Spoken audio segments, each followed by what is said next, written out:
Commencement, the beginning of a new era in higher education, is amazing. Thousands of copies have been sold across the United States and the world. You can pick up your copy today on Amazon.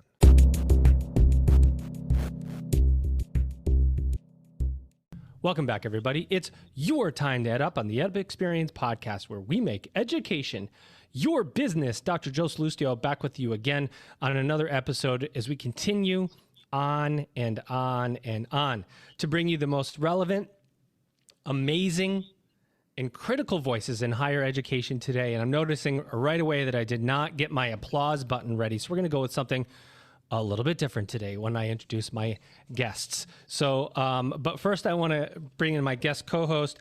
Little do you know about this gentleman right here, but you'll be hearing more and more from him as we move on past this episode, because he is the brand new host of a new EdUp Experience spinoff called EdUp International Enrollment. Ladies and gentlemen, here he is. Attention. He is Jim Schaefer, Director of International Student Recruitment and Enrollment at Touro University. Attention. Now everybody's got your attention. You've got our attention. Jim, how are you? I'm very well, Joe. Thanks for having me today. Typically, I have an applause, and it sounds like way better than this. Attention. But I didn't have it ready, so I could have done something like this, though. Oh, yeah. Jim Schaefer. That would have been good, too, right? Yes. All right. Well, how do you feel about starting a brand new EdUp International Enrollment podcast? I was a little nervous at first, but then Elvin Freitas gave me a nice pep talk, and I think I'm ready for it. Elvin can basically talk people into anything. He said one time to me, he said, Joe, I think you could podcast every single day. I could get you guests every single day. And I said, there's no way you can do that. And here I am podcasting every single day at my lunch. And so when he speaks, I listen now. I call Elvin's like my handler. He just keeps booking me more and more amazing guests. But then we get somebody like our guest today, Jim, and it's like, wow. You know what? The work she's doing is incredible. The fact that we can get her here to talk to us is incredible. So that's one heck of a setup. And but get ready for the button that's going to introduce her. Here she is, ladies and gentlemen.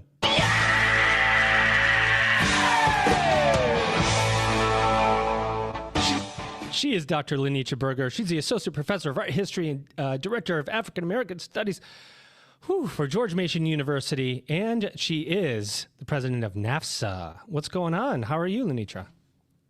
Hi, thank you so much for inviting me today. It's great to be with you. I am getting ready for the beginning of another school year. The semester is starting up in a few weeks, but I am just really excited about all the things international education and Black studies. So I'm feeling very optimistic about this coming year. That's amazing. Well, first, the first question we're going to ask you, besides the extremely disruptive introduction we had, usually there's an applause happening in the background and it's very natural, but you're handling like massive titles simultaneously, right? You're a director of African American Studies at George Mason University, which everybody knows George Mason University. In fact, they made the Final Four not too long ago, if I remember.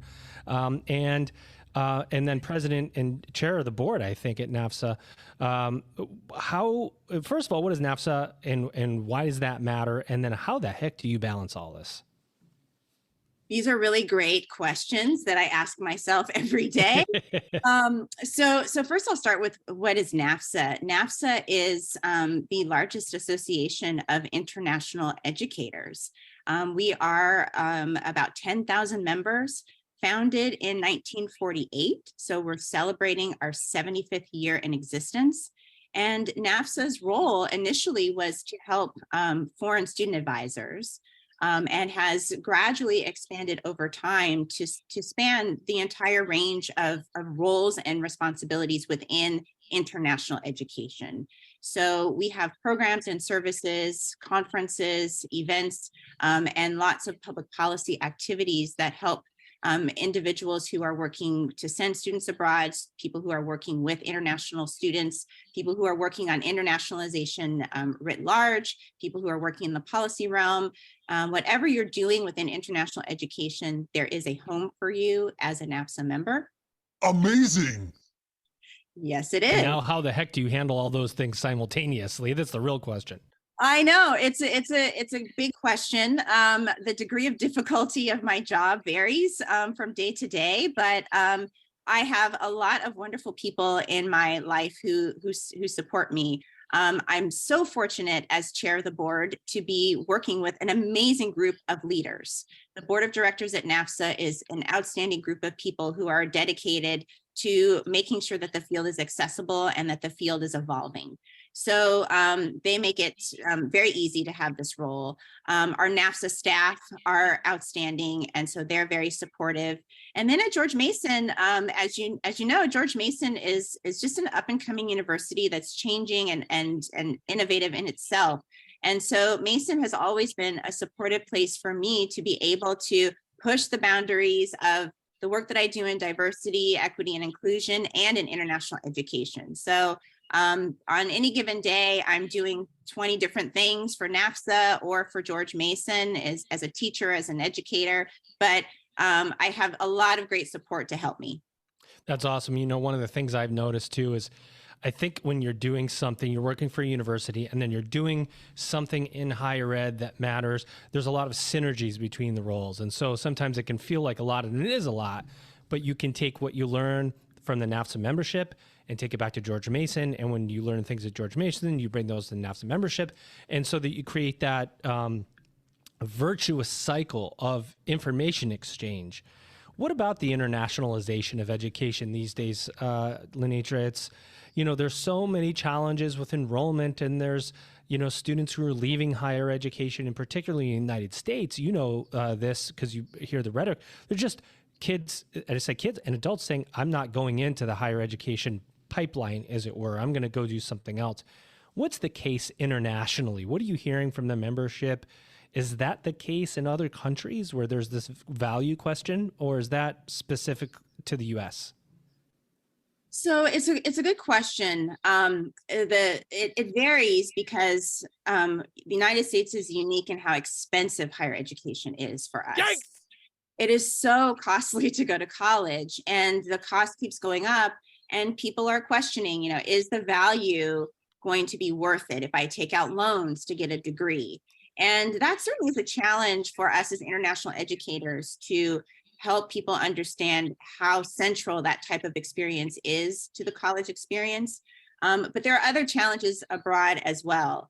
It certainly accessibility is an issue throughout other countries as well. Who has access to higher education is really connected to your socioeconomic status and class level. So that is certainly a challenge.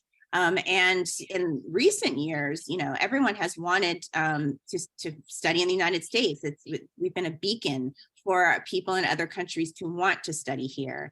And certain factors have made that more challenging, you know, COVID-19, you know, visa backups, you know, students fearing gun violence. So those factors have made students look to other places like Canada or Australia or New Zealand or Europe. So we have a lot of challenges as international educators in making that case, but we also have a lot of opportunities as well. And, you know, for me and the work that I do, I'm working with some of our neediest students as an educator who focuses on African and African-American studies. I'm working with students who come in and, you know, their value is questioned as whether or not they belong on campus. They may have financial barriers. And here I am saying, come to college and get on a plane and go overseas. And I try to make that case from an educational perspective in my classroom. I do a lot of fundraising to try to get scholarships to help students have those opportunities. And I try to help them understand that an international experience is almost impossible to quantify in terms of the cultural and social development that occurs when you are overseas. So making the case is always challenging. You know, during the 80s and 90s, there were other challenges that we had, the 2000s. There's always going to be challenges with international education, but at its core, it is a central part of what we do as, you know, as peacemakers, as people who are building bridges, and as part of that college development experience. It's almost priceless. Tell them like it is. All right, Jim, over to you. All right. Hi, Dr. Berger. And thanks for your fantastic speech at the NAFSA conference in Washington. Thanks. I was there in the back row. Yay. He was I doing find jumping it, jacks in the back. You didn't see him? Yes, I missed that. you missed it. Yes.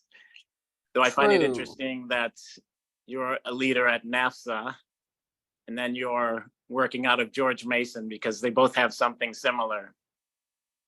George Mason is a member of the Atlantic 10, and I believe they have 14 schools in the Atlantic 10 and counting. So the name no longer applies. And NAFSA outgrew the National Association of Foreign Student Advisors, and now you're the Association of International Educators, but you kept NAFSA. That's Nailed it. right. That's right. Yes. Yes, we both George Mason and NAFSA have had to evolve. And as a Stanford graduate, I also am feeling this with the whole Pac-12 situation. Oh, yes. The West Coast too. So yeah, it's It's a pack four. It's a pack of four right now, unfortunately. Yes. It's crazy. 2 games in the season. Yeah. Oh my gosh. Exactly. Automatic playoff, automatic conference playoff. Sorry, But, Jim, go ahead. I look into the last strategic plan for NAFSA. I know it's always about educate, advocate, innovate. And within the innovation section, it says, let's encourage new paradigms of internationalization that reflect ongoing transformations. So since the pandemic, do you know of any new paradigms of internationalization that you can speak about? Great question. I can talk about 2. The first connects with my work in African American studies, and that is really thinking through how we engage and interact with the Global South, and the ways in which we build more sustainable partnerships in the Global South. So, the Global South encompasses, countries in South America, in Sub-Saharan Africa, as part, Australasia. And these are places that have typically been left out of conversations in international education. We've tended to focus on exchange relationships with Europe and other places. And really thinking about how we can not only create more partnerships and think more boldly about those types of relationships, but flip the script so that we are not just bringing students to various countries and universities in the Global South in the traditional model, but we're really trying to center more Indigenous perspectives and Indigenous systems of knowledge. So, in 75 years of NAFSA's existence, we've really evolved as an organization and as a field. You can see with our brand new fantastic CEO, who herself is from West Africa, that we're trying to think about the places that international education belongs. And it belongs in Europe, it belongs in North America, but it also belongs in the DRC, for example, in places where, there are people who have so much to offer culturally, politically, and socially, but we haven't really been able to make those connections. So we as a board and NAFSA as an association is really thinking about how to push those boundaries so that we can start working more innovatively and creatively as a field with individuals and institutions. So that's part 1. Part 2, the answer to your question about, other things that have happened since COVID, I'm thrilled at how much of the online format has remained after COVID. Even though lots of people are tired of being on Zoom, they want to be in person, and we want people to have face-to-face interactions and exchanges and conversations.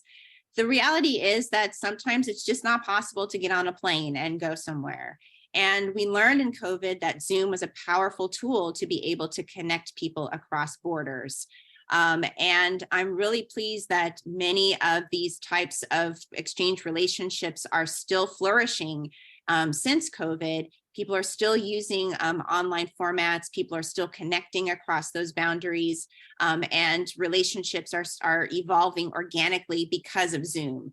So I think that there's an opportunity for us to think about what is phase two post-pandemic. So we're out of the immediate crisis, but what can we do with these online formats to continue developing partnerships that may eventually lead to people meeting each other in person, but the seeds of it can be started through online. 100%. Yeah, that's an interesting thing to bring up. Here I am in New York, and it's probably easy for New York to sell itself, so I can get students to come here by just digital recruitment. But what you're saying is that some school in Western Tennessee can now perhaps compete, even if they don't have the budget to travel and recruit students overseas. Yeah, and those connections, even though they're not face to face, you can still build relationships. So, I want us to keep using these formats, and as you said in your question, how do we keep evolving? So we're not in 2020 anymore, but what can we take from those lessons for 2023 and beyond? Oh, yeah. Join the movement to mobilize and revolutionize higher education by picking up your copy of Commencement, the Beginning of a New Era in Higher Education today. This book has been featured in Forbes, NPR, Harvard Business Review, CEO World Magazine, NBC News, CBS News, and Business Insider, among many others. Don't miss out on what today's highest college leaders have to say about the future of higher education. Pick up your copy on Amazon. LaNitra, I got to ask you that this whole question that you've been hitting on, it deals with the internationalization or the globalization of perspectives of, cultural competence and so on. Let's go to your role as a director of African American Studies at George Mason University. And you know this.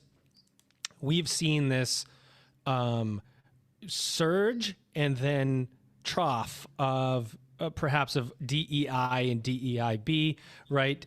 You go back to the George Floyd incident. We see this big surge for awareness, for accepting different perspectives. And then now you go through this, I don't know if we hit some kind of pinnacle and then it's kind of come down. I know that when I say the pinnacle of the surge, not of awareness. And now certain states are saying, well, you know what, we're not going to do that. We're not going to fund this. You can't have this in this way or in that way. Do you look at NAFSA? Are you looking at the United States and the states in particular to say, if we're going to pull a student from this country or that country and create a partnership, here are the better states even for these students to go where they might be more accepted or not? I mean, are you getting down to that level of geography versus the United States? Yeah, that's a great question. So we have a couple of things going on. Number one, universities are dealing with the Supreme Court decisions in June related to affirmative action, which people are following globally. So people are trying to understand, how does that affect me as an international student? Then we have the legislative issues attacking diversity, equity, and inclusion that's happening at the state level. So we do have these two things that have come together, and as you said, these things go in valleys and peaks and troughs, which is historically how things have been. We make some progress on the civil rights front, and then there's a backlash, and then we have to move forward again. So from my perspective as a scholar, I'm not surprised by this, but it means that you still have to remain vigilant. So NAFSA is actually having an online town hall on September 13th about how the affirmative action decisions affect institutions and international educators. So we are staying on top of that as we speak. But as you know, I edited a book for NAFSA called Social Justice and International Education, Research, Practice, and Perspectives. And that was the time of my life to be able to edit that volume, because I got to bring together the top minds in the field to think about these very issues. And I was editing that book in 2017, 2018, 2019, and the book came out in 2020. So the timing of it really hit as these conversations were flaring up during COVID. But what I love about this book is that 3 years after the publication, many of these issues are still extremely timely and relevant. And so to answer your question, there's actually a chapter in this book written by Christina Yao and Crystal George Mwangi that talks about how critical race theory can help in recruiting and advising international students. Epic. So helping students to understand how they fit into a foreign host country, given the racial dynamics and the racial dynamics where they come from, is really key to having students feel like they're successful. So we've dealt with some of this in this book, and I'm thrilled that this book exists because many of these resources are very helpful now. Now, another part of that issue is, as I mentioned, helping international students come and feel like they belong. If a university invites a student, for academic reasons that's in a state that's hostile to DEI, I want that student to go where it makes sense for them academically. And I would not dissuade a student from going, but what I would want that student to do is to be prepared and to have all of the resources and advising that they need to be successful in that environment. And that's no different than what the advice I give as a study abroad advisor too. I'm not going to dissuade a student from going to a certain place as long as there's no travel warnings against it, if it fits their academic background. What I will do is sit down with that student and make sure that they have all of the structures and resources that they need to be successful. So I think that that's my approach. And it's so important to me because students in Tennessee need this. Every student that is in a state that is impacted by these laws, all students need this. All students need exposure to diverse perspectives. And so we want those students to come to those institutions and to interact and to share their ideas, because that's how we ultimately get ourselves out of these conundrums.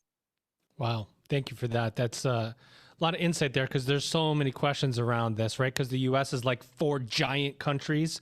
It's not like one country with one set of politics. It's, so many institutions, so many dynamics. And you think about, as a student, how do you even pick? I mean, you have to have incredible advisors so you don't end up in a place where you don't fit in because you're just going to quit, right? And you're going to go back to your home country and you're going to, then that student isn't successful. We all want to avoid that. So Jim, back over to you.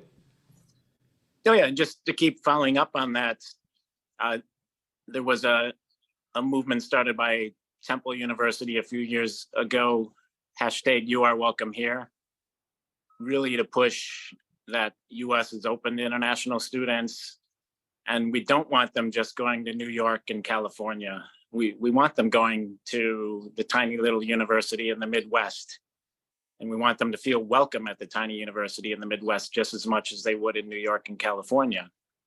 And that was a great initiative to make it clear that the US is still open. But we are competing against countries that get it a lot more than the US does. I mean, the international education approach of Australia is completely unified. There's single agency agreements from the Australian government, and they're completely behind international education. I think they're at 26% of their university students are international. And Canada and the UK are always ahead of us.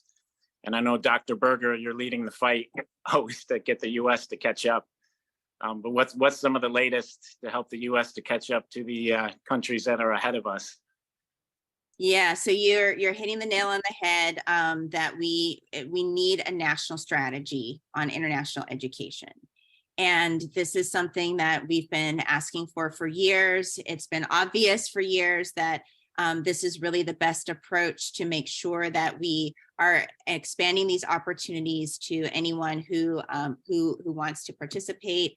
And so we are continuing to advocate for a national strategy on international education. The issue is particularly acute when we're trying to help make it easier for international students to come and study in the United States, and also to contribute to their communities if they so choose after they've graduated. So our public policy team at NAFSA is phenomenal, and they are continuing to push for those changes on a policy level, at the individual policy level, but also in the context of making the case for this is why we need to be coordinated across the different agencies. As you know, this is not just the purview of one federal agency. It's not just the State Department who's responsible for this. It's the Education Department, it's Commerce, it's Treasury, it's the Homeland Security. So in order for us to really be able to meaningfully offer true international experiences on our campuses, we really need all of the federal agencies to be connected and to have a shared set of guidance and values through a national strategy. So our public policy team is working tirelessly to advocate for that, to coordinate, and to make sure that everyone understands the value of that national strategy. Is that where the hangup is with the federal agencies? It's not the institutions in particular, but it's just at the federal level? So yeah, the NAFSA's work is primarily working at the federal level, since they're DC based, and that's where the public policy shop is really focusing on, is really helping agencies to talk to each other. So NAFSA can be the conduit with its sister associations to make sure that everyone is coming together to the table to talk out their particular issues. Thank you. Keep going, Jim, if you got another one. So you'll probably recognize some of these names, Dr. Berger. Julie Sinclair, Michigan State, gave some great advice that when you're visiting consulates, visiting NGOs, visiting Education USA, sometimes consider taking a small team from your university instead of just going by yourself and sipping tea at the consulate. Negotiate a bunch of things at once. And you probably know Evelyn Levinson at American. She told us to really take the time to get educated about the bigger picture things, and don't just pay lip service to that, but take time every week to really get yourself educated. So what's one big piece of advice you can give the international education community? Wow, both people, that you mentioned, are phenomenal individuals and international educators. Julie, shout out to Julie because she's on our board. Those are both great pieces of advice. I think that if I could give a piece of advice that's similar, it would be to stay connected to public affairs. So really try to understand how Congress works and how laws and bills are made. It seems kind of like it's like, junior high school, civics, but yes, really the intersection of the work that we do. So our visa, provisions are the Simon Act that's going to provide more funding in general for the work that we do. All of this is subject to the politics that we read about every day. And so you can have a good sense of what's happening with international education legislation if you follow what's happening in Congress. And I'm in DC, I live inside of the Beltway. So sometimes people think, well, yeah, you can do that because you live in the Beltway, but you can go on to, house.gov, senate.gov, and find out what's happening with these bills yourself from anywhere. That really helps us as international educators to be advocates. And as you said, to be able to speak articulately and persuasively about our causes. So I think that, being able to really understand politics helps you to be able to advocate for international education. Some people are listening going, what is the Beltway? If they've never been to DC, right, too? That's the funny part about it. But, I look at the work that you're doing, and international education, I think, is getting more and more important as we look at what it means to be educated, online and AI and all of these things are presenting themselves, and the need for us to be, I think, the need for us to be more educated about other people and other cultures and other locations and geographies becomes more important, because education is like taking that away right now. You know, I mean, I saw a little meme on Instagram that said, "Aren't you glad when you grew up there wasn't technology?" And it's like a kid counting hide and seek. He's counting to 10, and just kids running around him. And you go, now technology takes away so much. It provides so much, but it doesn't. If you can look at beautiful places, but if you don't go to them, you lose experience along the way. And this is a great way to learn about others. And I wish I had gone and studied abroad when I was a student. But a lot of students, I didn't even know what it was. I didn't even know how to look into it. I didn't even know it existed until some lucky person said, "I just got back from Italy where I studied for 6 months." And I went, "How did you get that? How did that happen?" Is awareness a big issue, or a focus issue to say you can do this, right? This is possible. Here's how to go about it. Yeah. So you're dating yourself, Joe. So, Yikes. you were probably in school before the internet. Throw me a freaking bone here. Oh, Maybe. as did I. And it was so much harder to understand how to navigate college before the internet. You had to really be in the know. You had to have what we call college knowledge. I'm using air quotes there. And so if you didn't know someone who had been through the experience and knew how to navigate, it was really hard. That's partially why I'm in this field. I came from Southern California. Shout out to San Bernardino, where I'm from. And it was Empire. Yeah, the IE, there you go.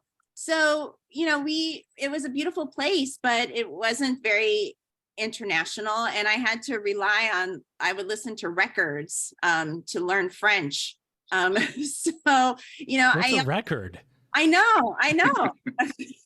45, 78.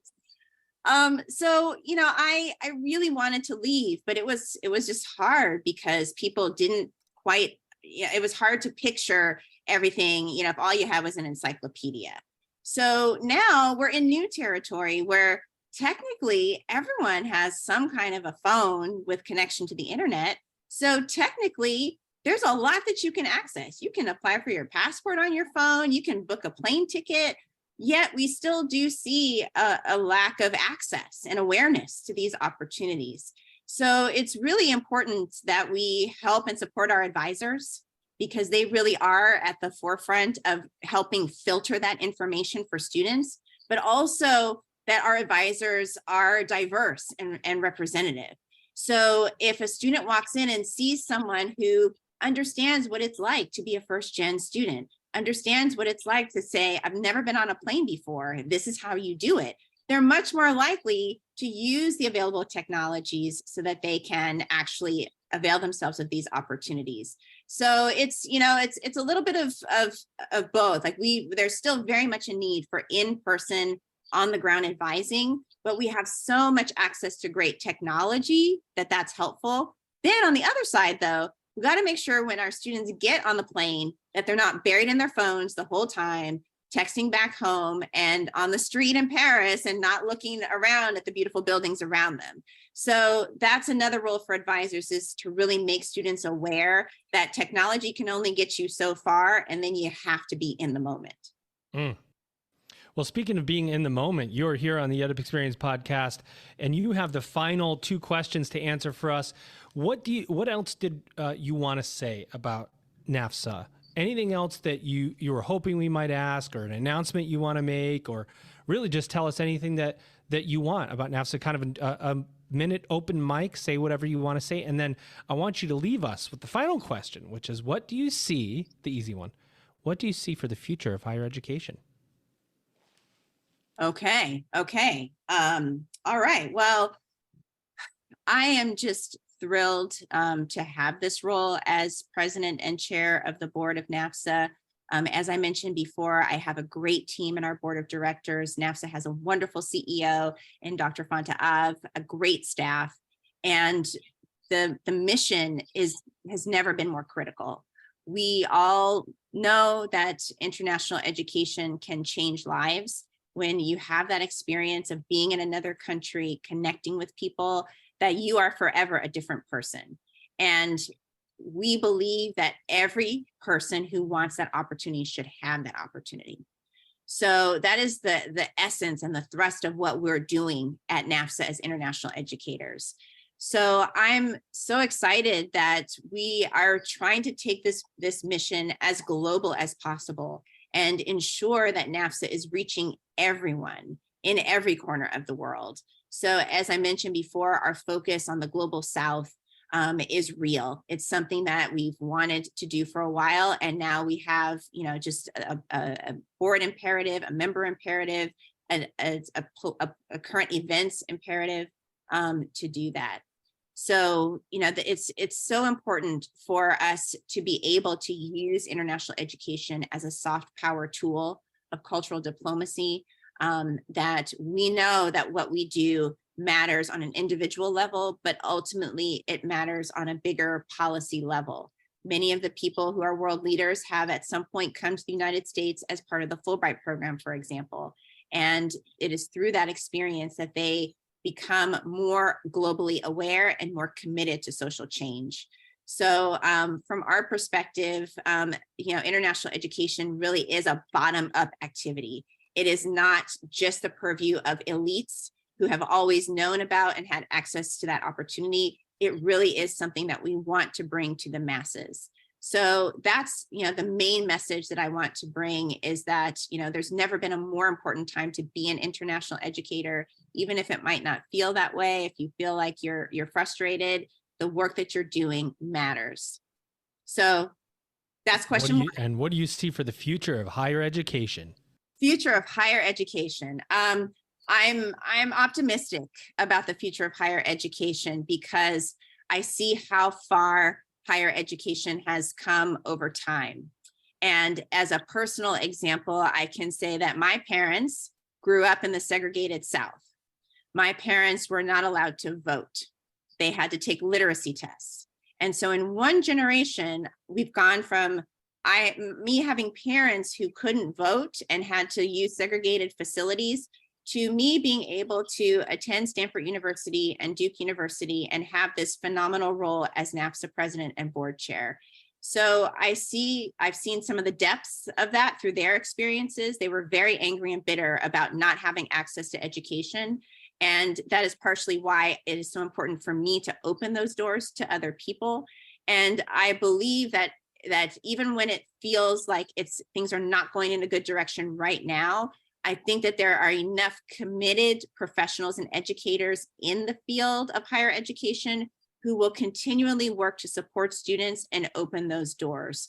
So I think that ultimately we are going to see doors open and access open to more and more people. And through that process, we will naturally have more people who are interested in international exchange and international education. So I feel as though we have to just stay the course. We have to keep getting up every day and doing the work that we're doing, and we will see positive results. Wow. Well, thank you for that. Jim, what did you think of this conversation? It was fantastic. On the good news side for the Global South, one of our speakers at the graduation commencement ceremonies was an international student from Nigeria. That was fantastic. And I thank you for your insights and your great advice. And I'm feeling guilty about not volunteering enough with NAFSA. So I'm going to contact there you go. the IEM community and offer to help a little there more. Wow. Said live on the EdUp Experience podcast. So now you can't take no take backs, Jim. Exactly. That's right, Jim. And I know how to find you on LinkedIn. So now you're in trouble, buddy. Well, go ahead. No, I was just going to thank both of you for this really engaging and wonderful conversation. I'm so glad I got a chance to talk to you. Well, Jim, this is his first co-hosting gig, but he is going to start his own podcast called EdUp International Enrollment. Jim, thanks for being a part of this. I appreciate you, man. All right. Thank you. And Dr. Berger, I'm going to be inviting you to be on one of the first episodes, if that's okay. I'd love to. Thanks. All right, here she is, ladies and gentlemen. She's my guest today. No, she is your guest today. And no, there's no applause, only a rock and roll outro.